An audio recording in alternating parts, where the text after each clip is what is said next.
Welcome to On Course Financial, Charting Your Financial Future. This is the podcast for people who want clarity and confidence in their financial decisions. I'm Chris Brumlow. I'm a partner with the BAB Group. I'm a financial professional and an investment advisor representative, as well as retirement planning specialist. The BAB Group is a proactive accounting and wealth management firm focusing on individuals and small business owners to provide holistic advice when it comes to navigating their financial futures.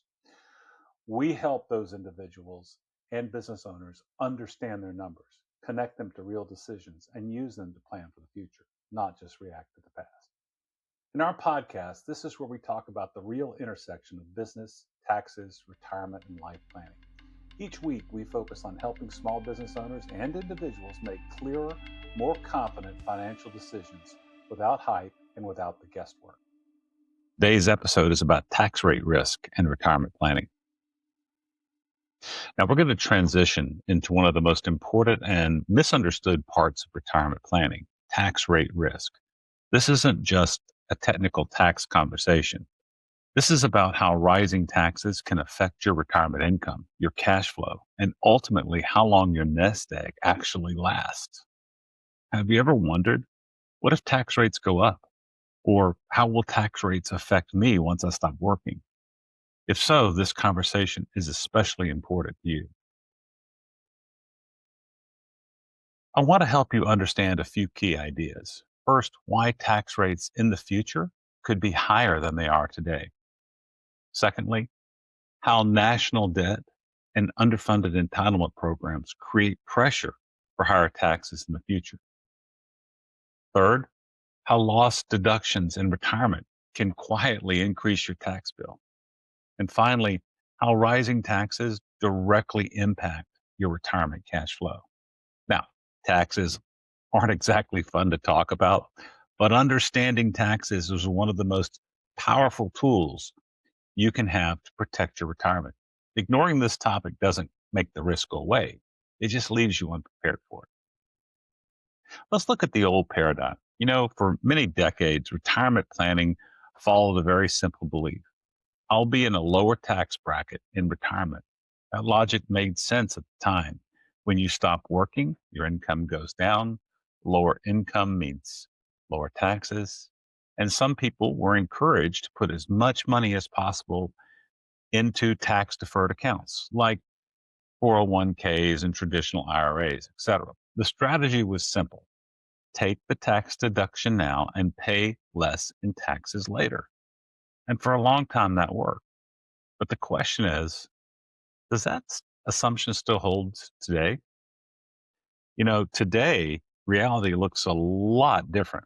Many retirees need just as much income in retirement as they did when they were working, sometimes more, because of inflation, healthcare, and lifestyle costs. At the same time, many of your biggest tax deductions disappear when you retire. No kids at home, no mortgage interest, no employer benefits, no large pre-tax retirement contribution.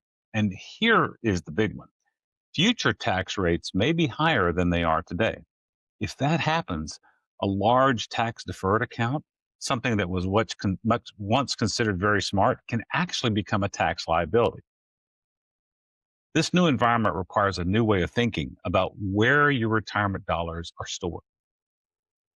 One of the biggest surprises for new retirees is how quickly deductions disappear. During your working years, you may have benefited from things like mortgage interest deductions, child tax credits, charitable deductions, and large pre-tax retirement contributions. In retirement, many of these things go away. And here's something that most people don't expect. It is entirely possible to be in a higher tax bracket in retirement, even if your income is lower. That's why planning ahead matters so much. The tax environment you retire into may look very different than the one you're living in today. Now let's talk briefly about the history of taxes. The modern tax code dates back to 1913.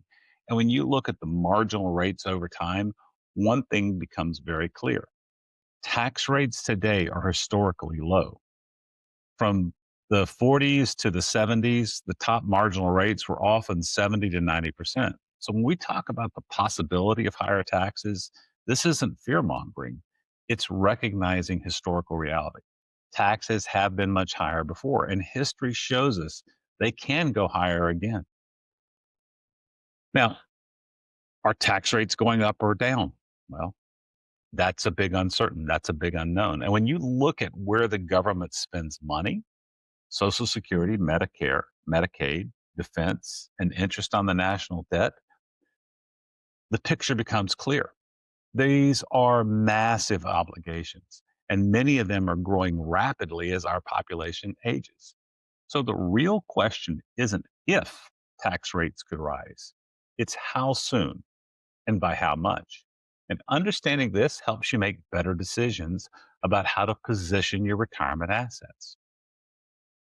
Let's take a look at our biggest expenses as a country. As of 2025, about 102% of all tax revenue is already spoken for, just to cover seven major categories of federal spending. Think about that. 102% already spoken for just seven categories. And that means that everything else, things like infrastructure, education, national defense, public safety, is all funded by borrowed money. And borrowed money creates one thing: more debt. And more debt eventually leads to one outcome: the pressure to raise taxes. Borrowed money funds a wide range of programs: housing assistance, child care, federal agencies like the IRS, the FBI, TSA, Coast Guard, scientific research, national parks, environmental protection, global health initiatives. And they aren't small expenses. They represent hundreds of billions of dollars. And historically, when spending exceeds revenue, the government has three options: borrow more, cut spending, or raise taxes. And history shows us that raising taxes is usually the path that is chosen. Those top categories that we spend our money on: Social Security, Medicare, Medicaid, and interest on the national debt are some of the top four, just to name a few. Now, let's take a look at David Walker. Now, David Walker was the former Comptroller General of the United States, and he has warned for years that without major spending reductions, higher tax rates are unavoidable. His message was blunt: there is simply no way to deal with a national debt without tax increases, potentially significant ones. Whether taxes double or not, the takeaway is clear. Relying heavily on tax deferred account exposes retirees to tax rate risk. Now, the Manhattan Institute pointed out something really critical. Even taxing the wealthy at very high rates would not generate enough revenue to meet the government obligations. Most income in the United States, income is earned by the middle income households. So if tax rates rise, it's unlikely to affect the top 1%. The Congressional Budget Office, the CBO, reinforces this concern. Their projections show that without reform, lower brackets could rise dramatically. Middle brackets could more than double, and top brackets would approach historically high levels. And these aren't predictions, they're mathematical outcomes based on the current policy trends.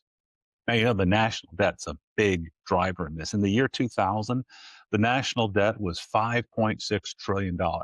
And interest costs to service that debt were about $222 billion per year. By 2025, the debt has grown to roughly $38 trillion. And because interest rates are higher, the annual interest cost now exceeds $1 trillion. The more money we spend servicing the debt, the less flexibility we have, and the more pressure there is to raise taxes. Let's bring this all together.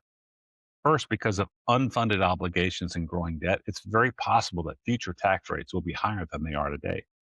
Secondly, history shows us that tax rates have been much higher in the past than they are today, and it's a clear precedent. Third, many deductions that disappear in retirement, meaning that taxable income may not fall the way that people expect. And finally, tax deferred accounts like IRAs, 401ks, et cetera, may carry significant tax rate risk. Understanding That risk allows us to create more balanced, more flexible retirement strategies, one that doesn't rely on a single assumption about future taxes. Now, did you have a clear understanding of why taxes matter so much in retirement planning and why the traditional approach of simply deferring taxes may not always be in your best interest?